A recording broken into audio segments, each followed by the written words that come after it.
Good morning India. दोस्तों नमस्कार। दोस्तों आज की ये कहानी बहुत ही इंटरेस्टिंग और दिलचस्प है। कहानी शुरू करने से पहले मैं आपको एक बात बता दूं। इस कहानी को सुनते वक्त आप चाहो तो ईयरफोन या फिर हेडफोन का उपयोग कर सकते हैं। इससे इस कहानी की ऑडियो क्वालिटी आपको पसंद आएगी जब आपके कानों तक पहुंचेगी। चलिए अब इस कहानी को शुरू करते हैं। दोस्तों मैं रितिका आज अपनी ज़िंदगी के एक हसीन लम्बे की सच्ची दास्तां आप लोगों के सामने लेकर आई हूँ। उम्मीद है आपको ज़रूर पसंद आएगी। तो चलो अब इस कहानी को शुरू करते हैं। तो दोस्तों हुआ यूँ कि मेरी अरेंज मैरिज शादी हुई। अरे नहीं, ऐसा नहीं है कि मुझे कोई लड़का पसंद नहीं करता। मैं देखने में बहुत खूबसूरत थी, इस बात का कोई संदेह नहीं। बहुत कोई मेरे चाहने वाले भी थे, लेकिन किसी के साथ उतना सीरियस रिलेशनशिप ना होने के कारण मैंने अरेंज मैरिज करने का फैसला किया। फिर घर वालों ने मेरी शादी अपनी मर्जी के एक लड़के से करवा दी। वो लड़का देखने में ठीक ठाक था, अच्छे पैसे कमाता, तो इस वजह से मुझे भी कोई दिक्कत नहीं थी। लेकिन शादी के बाद मुझे दिक्कत होने लगी, क्योंकि वो जो पति है ना हमारे, वो थोड़े ज़्यादा ही कामकाजी इंसान थे। मुझ पे टाइम नहीं देते, बिल्कुल देसी वो कहते हैं ना। और मैं थोड़ी मॉडर्न किस्म की। मैं थोड़ा घूमने फिरने की शौकीन, थोड़ा पार्टीज़ करने की, तो वो घर पे रहने वाले इंसान। खैर अब हम दोनों में मेल नहीं होता। शादी के बाद की रातों में ही मुझे पता चल गया कि मेरे पति उतने काबिल भी नहीं हैं। आप समझ तो रहे हो मैं क्या बोल रही हूँ। लेकिन अब शादी हो चुकी थी, ज़िंदगी भर इनसे बितानी थी, तो और कोई रास्ता भी न था। तो इस वजह से मैं चाह कर भी कुछ कर ना पाई और अपनी ज़िंदगी को कोसते रही कि मैं इतनी खूबसूरत, इतनी चाहने वाली, और क्या हाथ आया मेरा। लेकिन दोस्तों जो हो गया उसे कौन बता सकता है भला। वो कहते हैं ना, विधाता की विधान, जो लिखा होता है वही होता है। लेकिन मेरी किस्मत उतनी बुरी भी ना थी। अब सुनिए तो आखिर मैं ये बात क्यों कह रही हूँ। अब हुआ कुछ यूँ कि कुछ दिन पहले ही की बात है। हमारे मोहल्ले में एक शख्स आया रहने के लिए। मैं उन्हें एक दो बार देखी थी, लेकिन उन्हें इग्नोर कर दी थी। उनसे ज़्यादा मेरी बातचीत नहीं हुई थी। मैं ज़्यादा किसी से बातचीत नहीं करती। हाँ, फेसबुक वगैरह में 2-4 लड़के दोस्त थे, लेकिन पड़ोस के लोगों से थोड़ा दूर ही रहती। एक दिन मेरे पति साहब उस शख्स को हमारे घर ले आए और मुझसे मिलवाए। रितिका, इनसे मिलो, ये वर्मा जी। मैंने कहा नमस्ते। तो मेरे पति ने कहा ये नए नहीं आए हैं यहाँ पर और काफ़ी ज़्यादा हमसे दोस्ती हो गई है। तो मैंने कहा अच्छी बात है।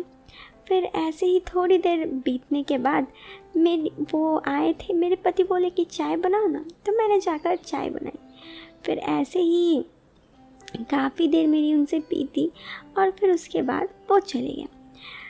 वो इंसान जब भी आया था ना, मुझसे काफ़ी अच्छे से बातचीत कर रहा था। उसका बातचीत करने का अंदाज़ बहुत ही अच्छा था, जिस वजह से मुझे काफ़ी अच्छा लगा। और फिर उसके बाद जब एक दिन मेरे पति नहीं थे, तब वो आए। मैंने उनकी काफ़ी खातिरदारी की। मैंने पहले पूछा अरे आप यहाँ पे अचानक, तो उन्होंने कहा कि भाई साहब नहीं है। मैंने तो कहा नहीं, वो इस समय नहीं रहते हैं। शायद वो मुझसे मिलने आए थे, क्योंकि इस फ्लैट पे सबको पता था कि मेरे पति इस टाइम पे नहीं रहते।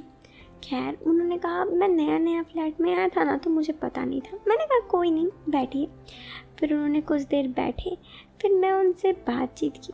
मैंने कहा आपकी पत्नी? तो उन्होंने कहा वो गांव में रहती है मम्मी पापा के साथ। मैंने कहा ओह, तो आपको यहाँ पे अकेले खाना वाना? तो उन्होंने कहा वो उन सबको लेके आऊँगा, तब तक मैं खुद ही खाना बनाता हूँ। मैंने कहा अच्छा है। तो फिर उन्होंने कहा आप बहुत फिट दिख रही हैं, जिम जाती हैं? मैंने कहा हाँ, मैं तो जिम जाने की डाई हार्ट फैन हूँ, मुझे जिम जाना बहुत पसंद है। उन्होंने कहा अरे मुझे भी, अगर आप चाहो तो मैं जिम का ट्रेनर रह चुका हूँ और वैसे मैं यहाँ पे जिम ही खोलने का सोच रहा हूँ उस नए शहर में, तो अगर आप चाहो तो मैं आपको यहाँ पे घर पे भी ट्रेनिंग दे सकती हूँ। तो मैंने कहा अरे हाँ हाँ ज़रूर, आप मुझे ट्रेनिंग दो, वैसे भी मुझे भी अच्छा लगेगा। फिर उन्होंने कहा ठीक है। फिर उसके बाद वो जाने लगे, तो मैंने कहा तो ट्रेनिंग कब से देनी है? उन्होंने कहा जब आप चाहो। दोस्तों उसके बाद वाले की बात है, वो हर रोज़ मेरे घर आने लगे। मेरे पति को उन सब चीज़ों से कोई प्रॉब्लम नहीं थी, अरे वो तो रहे बिज़ी रहने वाले इंसान। तो मैंने कहा वो आते, मुझसे काफ़ी अच्छे से बातचीत करते और उसके बाद वो मुझसे नज़दीकियाँ बढ़ाने लगे। 1-2 दिन के बाद उन्होंने मुझे अपना नंबर मांगा और फिर जब मैंने उन्हें अपना नंबर दे दिया तो वो जो व्हाट्सएप पर भी बातें करते, उनसे बातचीत करना और उनका इंटरेस्ट जिस तरह मेरे तरफ बढ़ते जा रहा था, मुझे बहुत अच्छा लगता। एक दिन उन्होंने मुझे कहा कि एक बात कहूँ? मैंने कहा हाँ। तो उन्होंने कहा आप बहुत स्मार्ट हैं, आप बुरा मत मानना, लेकिन आपके पति के साथ आपकी जोड़ी बनती नहीं है, लगता है लंगूर के हाथ में अंगूर मिल गया। मैंने कहा गवर्नमेंट जॉब है उनका? तो उन्होंने कहा बस यही बात है कि उनके गवर्नमेंट जॉब है, वैसे जोड़ी तो आपकी मेरे साथ ही बनती है। उनके बात और उनको इतना ज़्यादा कॉन्फिडेंस देख मैं डर गई। मैंने सोचा ये क्या बोल रहे हैं। उन्होंने कहा अरे मैं लुक वाइज बोल रहा हूँ, आप भी जिम के शौकीन, मैं रहा जिम का ट्रेनर, हम दोनों में कितनी मैच है देखिए। मैंने कहा हाँ वो तो है। मैंने कहा कि लेकिन एक बात तो है, ये बात किसी और को, मेरे पति के सामने मत बोलना, नहीं तो वो चिढ़ जाएंगे। उन्होंने कहा मेरे दिमाग ख़राब है क्या, मैं वाला पति के सामने क्यों बोलूँगा आपकी। दोस्तों इस बात के बाद मुझे ये एहसास हो गया कि वो मुझे काफ़ी पसंद करते हैं। अब उनसे बातचीत करती तो मेरे पति को किसी चीज़ की दिक्कत भी नहीं होती। ऐसे ही काफ़ी दिन बीत गए और काफ़ी दिनों में वो मेरे घर हर रोज़ आते। अब मेरे पति को इन सब में पीने का कुछ दिन से शौक़ लग गया था, मैं भी पीती थी, तो 1-2 दफ़ा तो सही था। एक बार वो वर्मा जी को भी पीने के लिए हमारे घर बुला दिए। मैंने हल्का मेरे पति पे गुस्सा आई कि ये सब क्या है, लेकिन मन ही मन मैं भी मुस्कुरा रही थी कि कहीं ना कहीं वर्मा जी से बातचीत आगे बढ़ाने के लिए और ये सब के लिए मेरे पति तो हैं ही। दोस्तों उसके बाद उस रात वर्मा जी हमारे घर इनवाइट किए गए थे, तो वो आए। मैं सज धज के साड़ी पहन के उस दिन अपने आप को आईना में देखी तो जानो आईना भी शर्मा जाए, मैं इतनी खूबसूरत लग रही थी। जाकर गेट नॉक की तो उन्होंने तारीफ़ किया और फिर वो अंदर आए। फिर उस दिन रात को क्या हुआ ये जानने के लिए आपको थोड़ा सा इंतज़ार करना पड़ेगा इस वीडियो के सेकंड पार्ट तक। तो अभी इस वीडियो से लेती हूँ अलविदा, मिलते एक नेक्स्ट पार्ट में। तब तक के लिए आप इस वीडियो को लाइक और चैनल को सब्सक्राइब कर दीजिए ताकि आपको इस वीडियो का सेकंड पार्ट जल्दी ही मिले। Till then bye bye.